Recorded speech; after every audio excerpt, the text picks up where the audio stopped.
Versículo 29, 1 Reis 22, versículo 29. Subiram o rei de Israel e Josafá, rei de Judá, a Ramote Gileade. Então disse o rei de Israel a Josafá: eu me disfarçarei e entrarei na peleja. Tu, porém, traze as tuas vestes. Então disfarçou-se, pois, o rei de Israel e entrou na peleja. Então, olhem para mim, por favor.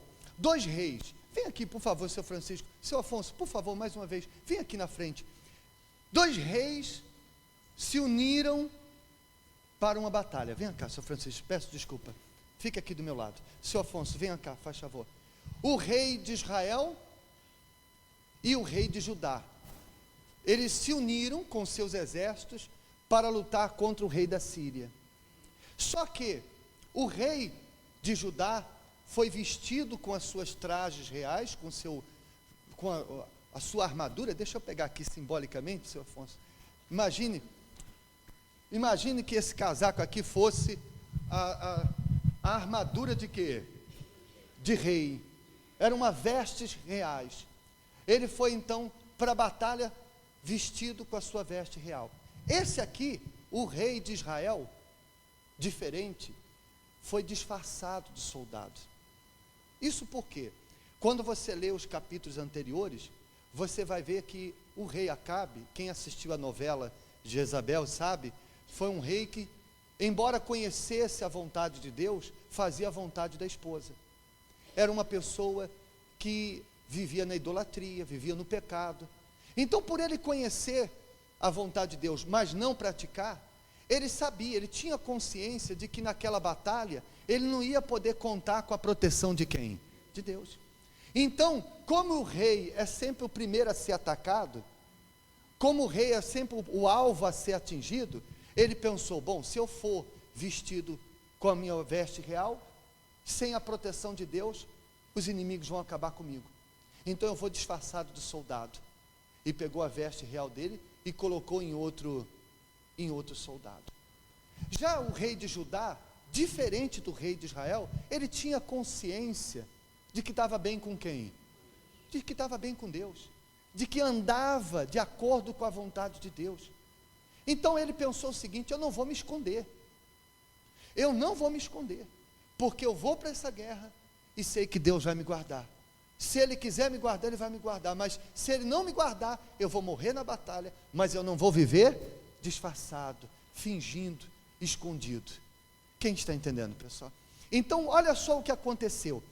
Ora, o rei da Síria, o inimigo, dera ordem aos seus 32 capitães dos seus carros, dizendo: não pelejareis nem contra pequeno, nem contra grande, mas somente contra o rei de Israel.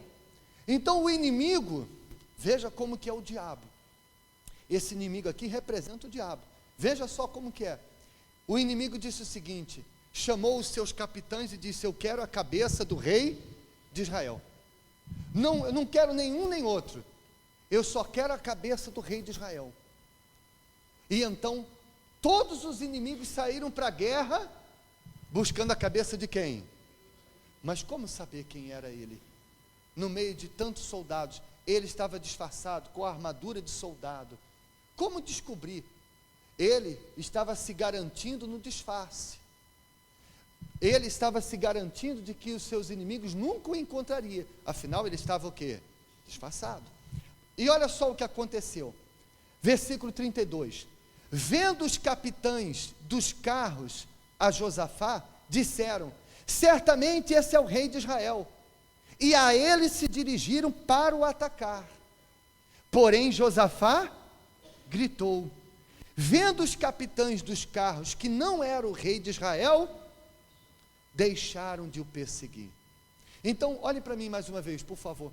Quando os inimigos chegaram no campo de batalha, só havia uma pessoa vestida com traje real. Quem era? O rei de Judá. Mas quem os inimigos queriam? Mas eles não sabiam. Então viram eles vestidos com vestes reais, pensaram, é ele, vamos atacar. Imagine 32 capitães, todo aquele exército na direção de um só homem para atacá-lo. Mas ele, diz a Bíblia que ele gritou, ele clamou, e Deus o livrou da mão dos seus inimigos. Veja, olhe para mim por favor, veja a importância de você estar bem com Deus. Quando você está bem com Deus, quando você é fiel, quando você é verdadeiro, quando você não vive uma vida dissimulada, quando você é verdadeiro com Deus, é sincero na sua fé, você pode ter o mundo inteiro contra você.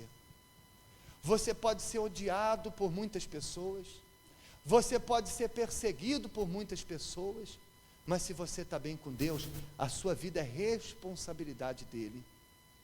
A sua vida é responsabilidade dele. Ninguém toca em você sem que ele permita. Amém? Nada acontece na sua vida que não seja da permissão dele. Por quê? Porque você faz a vontade de Deus.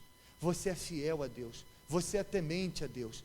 Então você não perde noites de sono, preocupado com a entrevista do trabalho do dia seguinte. Você não perde noites de sono com as pessoas que te perseguem. Você não vive. Você não perde fome. Eu estou sem fome porque por causa do que eu estou passando. Não, nada disso. Você vive em paz. Porque você sabe que na guerra você está protegido. Amém? Mas, por outro lado, diz aí versículo 34. Então, um homem entesou o arco e, atirando ao acaso, feriu o rei de Israel por entre as juntas da sua armadura. Então disse esse ao seu cocheiro: vira e leva-me para fora do combate, porque estou gravemente ferido. A peleja tornou-se renhida naquele dia. Quanto ao rei, seguraram-no de pé no carro, de fronte dos Círios, mas à tarde morreu. Olha só o que aconteceu, olhem para mim, por favor. Estava lá, os inimigos viram que não era o rei certo, então eles estavam lá à espera de algum palpite, à espera de alguma direção para atacar novamente, quando um dos soldados inimigos estava lá, arrumando o seu arco e flecha, de repente, afinando o seu arco, e entesou e atirou uma flecha ao acaso. Essa flecha que foi atirada ao acaso, ela voou, entrou no território do povo de Israel, onde estavam os soldados de Israel, e acertou quem? O rei de Israel, que estava disfarçado de quê? No meio de milhares de outros soldados. Será que foi coincidência? Atingiu a junta da armadura, poderia ter atingido a armadura e ele ter escapado. Atingiu a junta. Será que foi coincidência? Não, pessoal. Existem coisas que não são coincidências.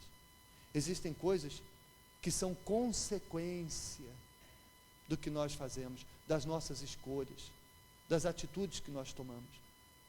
Quando a pessoa, ela insiste no erro, ele tinha consciência de que estava mal com Deus, ele tinha consciência de que estava errado. Se ele, naquele momento de perigo, sabendo que ia para uma batalha, se ele pensasse o seguinte: olha, eu preciso de Deus, eu preciso, sem ele eu estou perdido nessa batalha, e ele se humilhasse, pedisse perdão a Deus, fosse verdadeiro, reconhecendo que o quanto ele estava errado, e decidisse mudar, ele ia para aquela peleja, e nada daquilo teria acontecido, porque com certeza Deus teria tido compaixão dele, mas ele preferiu insistir aonde? Insistir no erro, insistir em viver disfarçado. Ele preferia ir para a guerra disfarçado do que assumir o seu erro, que é o que tem acontecido com muitas pessoas. Por exemplo, eu estava agora na reunião das 7h30, eu coloquei alguns testemunhos de pessoas que erraram, e um desses testemunhos, ele disse assim: eu ia para o altar, eu pegava o envelope na campanha de réu, eu ia no altar e colocava o envelope vazio, só para mostrar para as pessoas que eu estava onde? Na campanha. Para quê? Para que mostrar uma coisa que você não é para alguém, quando Deus conhece quem você verdadeiramente é? Quantas pessoas que fazem um sacrifício tremendo para manter a sua aparência perante as outras pessoas. Homens que fazem a esposa achar que ele é uma coisa, mas quando na verdade ele é o quê? É outra. Numa ocasião, uma vez, uma senhora chegou na igreja muito triste, me procurou para desabafar, disse: olha, pastor, eu estou triste. Por quê, senhora? Olha, eu peguei o meu marido fumando. Eu achava que ele tinha largado o cigarro, mas um dia eu entrei dentro do carro e senti um cheiro de tabaco. E quando eu pressionei ele, ele assumiu que estava fumando há muito tempo, que nunca tinha deixado. Mas para a esposa dizia que tinha, porque estavam na igreja, queria mostrar para a esposa que tinha mudado, queria convencer a esposa. O que ele era? Era uma pessoa o quê? Disfarçada. E infelizmente tem muitas pessoas que às vezes ela é uma coisa na igreja e lá fora é o quê? É outra coisa. Ela é uma igreja, ela é uma coisa quando está na frente da esposa ou na frente do marido. É uma coisa quando está na frente das pessoas da igreja, mas quando ela está longe dos olhos de quem conhece ela na igreja, ela é outra pessoa totalmente diferente. Então ela vive disfarçada. Uma hora ela põe a sua veste verdadeira, outra hora ela põe a sua veste dissimulada. Mas um dia a flecha vai o quê? Vai acertar. Um dia ela vai ser atingida, porque a conta chega, a fatura chega. Chega ou não chega? É como aquela pessoa que pega o cartão de crédito e sai comprando, compra isso, compra aquilo outro. Olha que maravilha, olha, daqui a pouco chega a fatura, a conta vem. Então, o que é que Deus quer? Deus quer sinceridade. Deus odeia a hipocrisia, Deus odeia a falsidade, Deus odeia aquela hipocrisia. Você veja que no passado, Jesus salvou prostitutas, ladrões, criminosos, mas os religiosos Deus não salvou. Por quê? Porque Ele odeia a hipocrisia. Os religiosos eram aquelas pessoas que diziam uma coisa e faziam o quê? E faziam outra. Deus, Ele tem prazer na sinceridade. Quem é pai ou mãe aqui? Quem é pai ou mãe? Imagine, seu filho errou, seu filho cometeu um erro, ele estava sozinho em casa, quebrou um vaso, você sabe que só estava ele o quê? Sozinho em casa, não tinha como aquele vaso cair sozinho. Aí você chega e fala: fulano, por que você derrubou esse vaso? Eu? Não é assim que ele fala? Não, o vaso caiu sozinho. Você sabe que foi ele. E você diz assim: por que você não assume? Você fica mais nervosa por ele não falar o quê? A verdade, do que pelo vaso que ele quebrou. E você fica olhando para ele e fica pensando: por que meu filho não fala a verdade? Por que ele não reconhece? Por que ele não assume? Aí isso te deixa mais chateado ainda. É a mesma coisa com Deus. Deus vê a pessoa insistindo em manter a aparência, insistindo em mostrar uma coisa que ela não é. Aí Deus se pergunta da mesma maneira: até quando essa pessoa vai viver assim, disfarçada? Imagine Deus olhando para aquele rei e pensando o seguinte: poxa, como eu queria proteger ele, como eu queria guardar ele, como eu guardei o outro, como eu queria guardar ele também, mas eu não posso. Então o diabo fez a parte dele. Já que Deus não pôde fazer a dele, o diabo fez a sua. Amém?